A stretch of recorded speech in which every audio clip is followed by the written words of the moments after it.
আল্লাহুম্মা জাইয়িন্না বিহুসনিল খুলুক অর্থ হে আল্লাহ আমাদের সুন্দর চরিত্রে অলঙ্কৃত করুন। হে প্রভু, তোমার কাছে প্রার্থনা আমাদের হৃদয় করো কোমল, ভরিয়ে দাও দয়ায় ক্ষমায় বিনয়ে, যেমন করেছিলে তোমার প্রিয় রাসূলকে। তিনি ছিলেন চরিত্রের উজ্জ্বল প্রদীপ। তাকে দেখে মানুষ চিনেছে মানবতার আসল অর্থ। কোরআন সাক্ষ্য দেয় যে ওয়া ইন্নাকা লাআলা খুলিকিন আযীম অর্থ নিশ্চয়ই আপনি মহান চরিত্রের অধিকারী। সূরা কলম আয়াত ৪। আহা কি অপার সৌন্দর্য! না চোখে দেখা নয়, তার সুন্দর ব্যবহার, তার সত্য ভাষণ, তার ধৈর্যই ছিল তার সাজ। এক বিধবার চোখের জল, এক এতিমের মুখের হাসি, এক কাফিরের গালিতে ছিল তার নীরবতা। সেই ছিল তার মহান চরিত্র।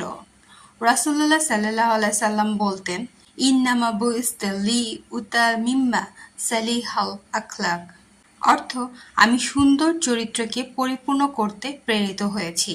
মুসনাদে আহমদ।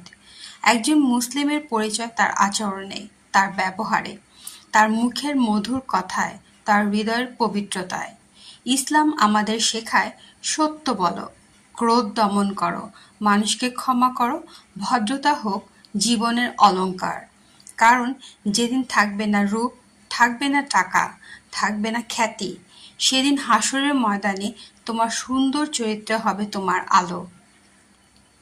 রাসূলুল্লাহ সাল্লাল্লাহু আলাইহি সাল্লাম বলেছেন, আকরাবুকুম মিন্নি মাজলিসান ইয়াউমাল কিয়ামা আহসিনুকুম খুলুকা অর্থ তোমাদের মধ্যে যারা উত্তম চরিত্রের অধিকারী, কিয়ামতের দিনে তারা আমার সবচেয়ে কাছে থাকবে।